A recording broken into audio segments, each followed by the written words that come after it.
So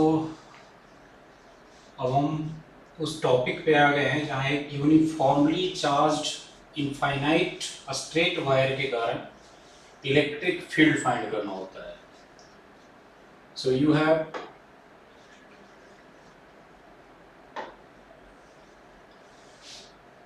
an infinite long wire which is being shown here. इसका कोई point है O और यहां से R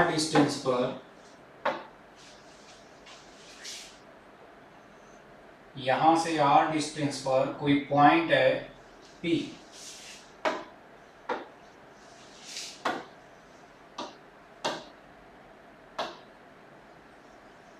ये पॉइंट है P जहां हमें इलेक्ट्रिक फील्ड फाइंड करना है. और जैसा कि अभी बोला आपको कि ये डिस्टेंस है R, ठीक है, और ये परपेंडिकुलर डिस्टेंस है यहां से. This is perpendicular distance. Wire infinite length का है, very long means infinite length. तो फर्स्ट वी विल कंसीडर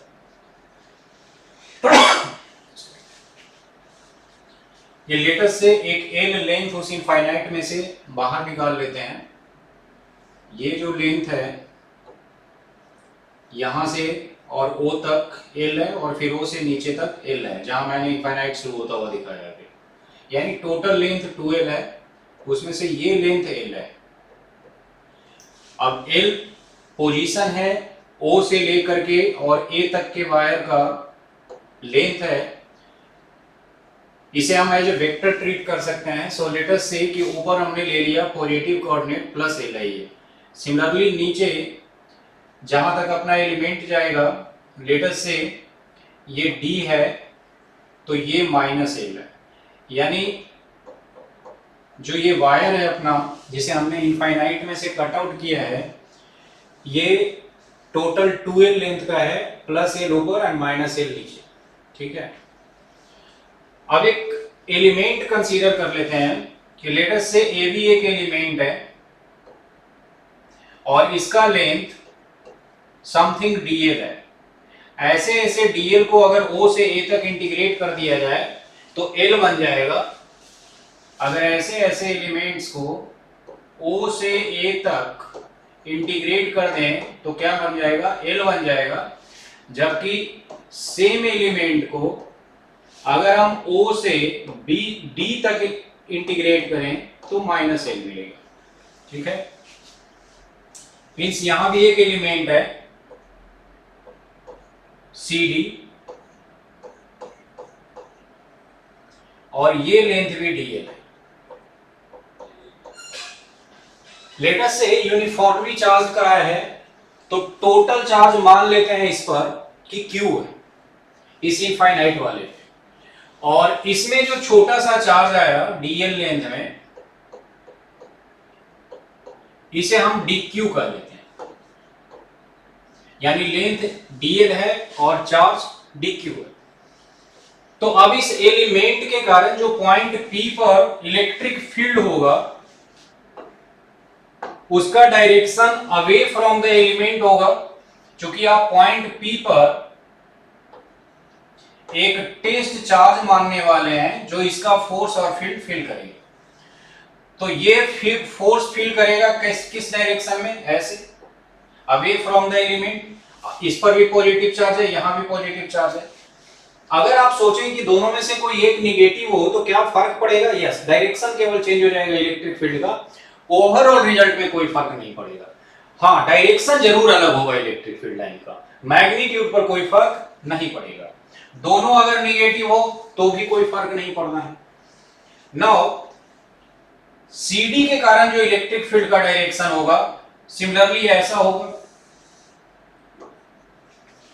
यहां पर जो टेस्ट चार्ज है पॉइंट P पर, ये दोनों के कंबाइंड एक्शन के कारण फील्ड या फोर्स फील करेगा. लेट अस से ये फील्ड है DE और ये फील्ड भी है DE।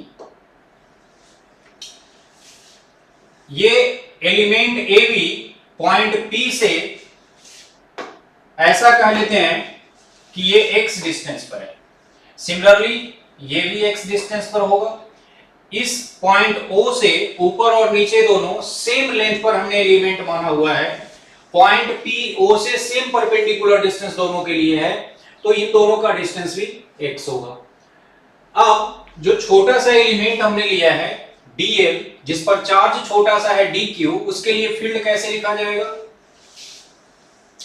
कुछ लाइंस लिखने जरूरी होते हैं आपको बोर्ड की कॉपी में, और एंट्रेंस में डायरेक्ट हम रिजल्ट का यूज करेंगे। So consider a small charged element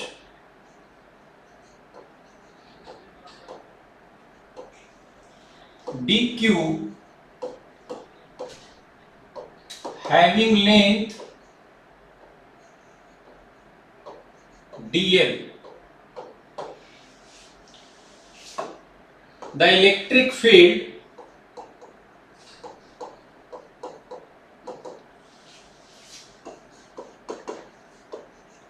due to this element is given by, याद करो आप, एक पॉइंट चार्ज के लिए E जो होता है वो होता है KQ/r²। यहां Q की जगह छोटा सा चार्ज dq है तो फील्ड भी छोटा सा de होगा, यानी k dq, r की जगह डिस्टेंस है x, सो x²। सिमिलरली जो लोअर एलिमेंट है उसके कारण भी फील्ड सेम होगा, यानी इस d का वैल्यू होगा k dq/r², इसका भी वैल्यू होगा k dq/x²। Now point P पर जो चार्ज है वो दोनों डायरेक्शन में तो नहीं जा सकता। फील्ड एक वेक्टर क्वांटिटी है और हमें पता है कि अगर दो वेक्टर किसी पॉइंट पे कंबाइंड काम करें तो हमें उनका रिजल्टेंट फाइंड करना होता है, और वही रिजल्टेंट ये बताएगा कि ये पॉइंट चार्ज किधर मूव करेगा या किस डायरेक्शन में नेट इलेक्ट्रिक फील्ड एक्सपीरियंस करेगा वो। तो इसके लिए या तो हम कंपोनेंट मेथड से ले सकते हैं या इन दोनों का रिजल्टेंट इस डायरेक्शन में दिखा सकते हैं। लेट अस से कि हमारे लिए आसान क्या है और समझना बेहतर क्या है। जरूरी नहीं है कि कॉम्प्लेक्स टाइप से डेरिवेशन किया जाए, डेरिवेशन सिंपल और अंडरस्टैंडेबल होना चाहिए, हर किसी को आसानी से समझ में आना चाहिए। इसके लिए आपको खुद इतना मेहनत करना होता है, टर्म्स को सिंप्लीफाई करना होता है ना। टर्म्स को कॉम्प्लेक्स बनाने की जाए, कन्वर्शन बनाने की बजाय उसे हम सिंपल से सिंपल बनाने की कोशिश करते हैं। तो आओ वैसे ही एक कोशिश करते हैं। सो लेट अस से कि ये एंगल थीटा है, तो ये एंगल भी थीटा होगा। अब ये जो DE है, अगर ये एंगल थीटा है और इस लाइन को आगे बढ़ा दिया जाए तो ये भी थीटा होगा, सिमिलरली ये भी थीटा होगा। हाउएवर ध्यान दो, अगर मैं इस एक्सिस से ये जो परपेंडिकुलर डिस्टेंस है इससे एंटी क्लॉकवाइज डायरेक्शन में थीटा बनाता हूं तो ये पॉजिटिव होगा। सिमिलरली इसके लिए फिर क्लॉकवाइज लेना पड़ेगा तो ये नेगेटिव होगा। और ये मैं इसलिए बता रहा हूं कि अगर आप थीटा के रेस्पेक्ट में इंटीग्रेट करना चाहेंगे एक्सप्रेशन को तो फाइनली आपको एक पॉजिटिव और एक नेगेटिव लेना पड़ेगा, ठीक है। फिलहाल इस DE का एक कंपोनेंट इसी डायरेक्शन में होगा जिसे कि आप कहना चाहेंगे DE cos थीटा। दूसरा कंपोनेंट अपन इसकी बात कर रहे हैं तो दूसरा कंपोनेंट उससे 90 डिग्री पर, this will be DE sin theta. Similarly इस वाले के लिए यानी CD एलिमेंट के लिए एक कंपोनेंट फिर से इसी डायरेक्शन में सेम, जबकि दूसरा कंपोनेंट इस डायरेक्शन में DE sin थीटा। हम सब जानते हैं कि जिस वेक्टर के साथ थीटा एंगल बने वो DE cos थीटा होता है और दूसरा परपेंडिकुलर DE sin थीटा होगा। अगर मैं ये CD की बजाय कहीं और एलिमेंट ले लूं तो उसका एक कॉरेस्पॉन्डिंग एलिमेंट अपर पार्ट में होगा। सो ये दोनों पार्ट के जो वर्टिकल कंपोनेंट है यू कैन सी कैंसिल हो जाएंगे, डी साइन थीटा 180 पर है, और 180 पर दो वेक्टर अगर इक्वल हो तो उनका रिजल्टेंट 0 होता है। So this will get cancelled out, ये और ये। Net electric field is in the direction of the distance, given distance away from the wire, you can see clearly. तो net electric field here, net electric field E equals to कितना, d cos theta. Now d is what, k dq upon x square, and cos theta is what,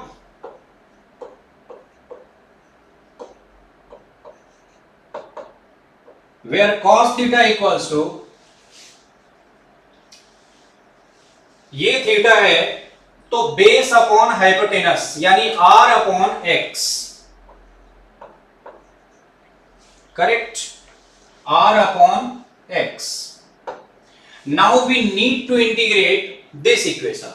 अगर आप इसे direct करना चाहें तो d का value यहां k dq upon x square put करेंगे, cos थीटा का value r upon x put करेंगे, फिर dq का वैल्यू जब आप पुट करेंगे तो वो dl के टर्म में आएगा। dq का वैल्यू कितना होना चाहिए। अब ऐसे केसेस में जहां वायर का लेंथ नहीं दिया हुआ है तो ये लेंथ डेंसिटी हमारे काम आता है। और याद करें आप, लीनियर चार्ज डेंसिटी का एक कंसेप्ट है, लीनियर चार्ज डेंसिटी, जो केवल और केवल ये बताने आता है कि लीनियर चार्ज डेंसिटी को लैम्डा से लिखा जाता है और ये q अपॉन l होता है, यानी चार्ज पर यूनिट लेंथ। तो अगर चार्ज छोटा सा हो तो ऑब्वियस ही बात है कि ये छोटे से लेंथ पर होगा, dl पर होगा, यानी आप dq को लिख सकते हैं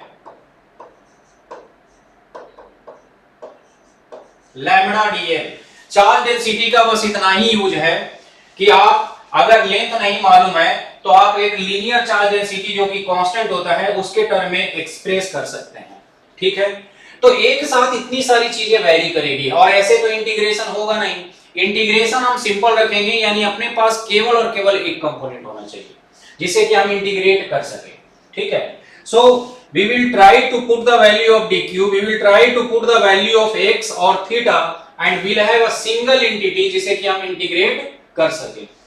वो देखते हैं नेक्स्ट स्लाइड में।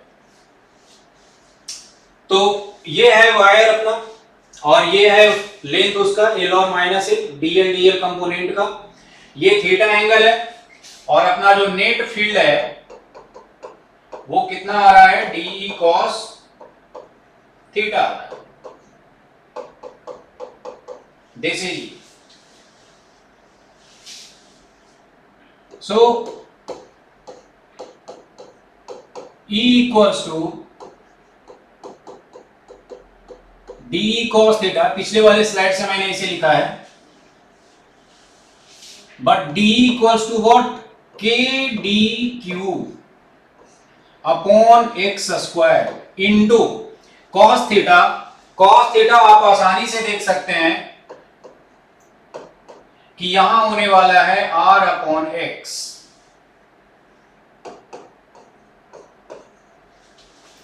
So let's write down r upon x means k r dq upon x cube।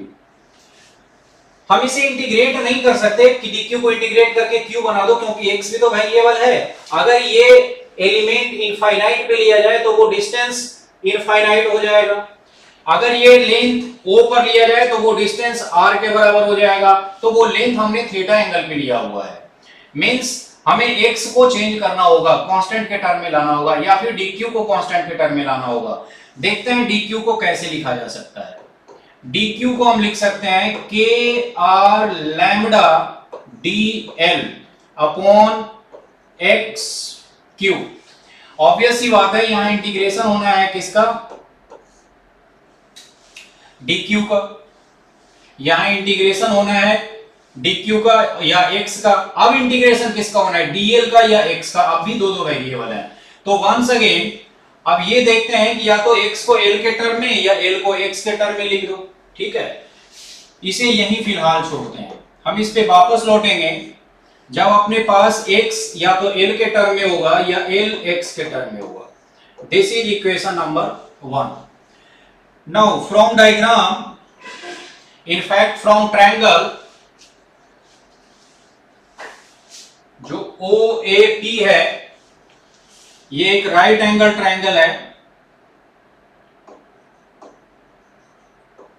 इसमें आप देखें कि ऐसा लिखा जा सकता है कि x square plus r square equals to l, I mean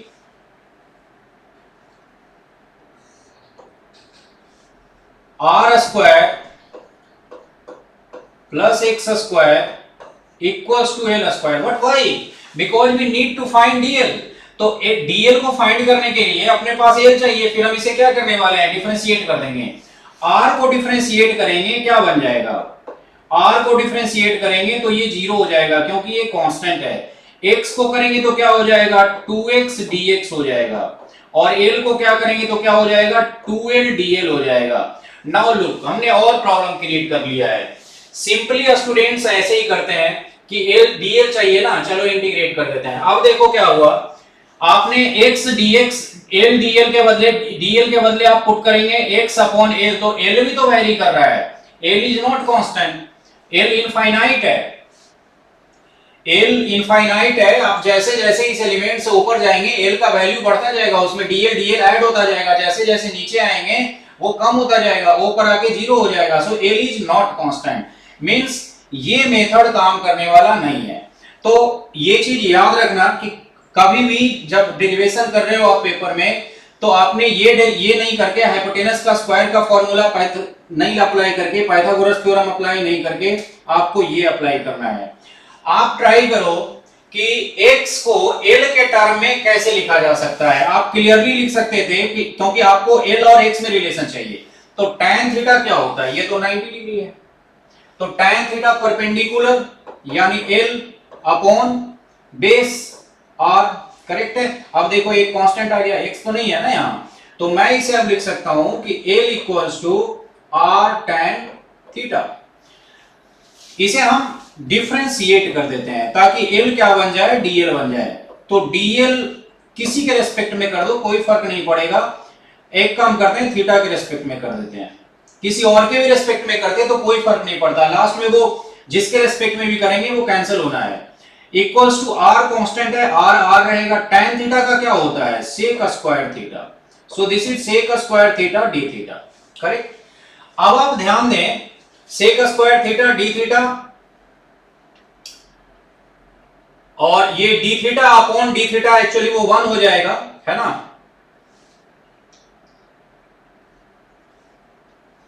sec square theta d theta upon d theta. इसे मैं थोड़ा सा और सिंप्लीफाई कर देता हूं, we can write it as dl equals to r sec square theta d theta. Equation number 2. Why equation number 2? Because now we have dl, expression for dl. लेकिन फिर से आ जाता है कि dl को हमने एक और वेरिएबल के टर्म में चेंज कर दिया जो कि थीटा है, और थीटा भी वेरी करेगा कहां से कहां तक। अगर एलिमेंट अपना O पर हो तो वो होगा कितना, 0 डिग्री। अगर वो इनफाइनाइट पे हो तो प्लस पाई बाई 2, नीचे इनफाइनाइट पर हो तो minus pi by 2। So Now we need to change x in terms of theta once again.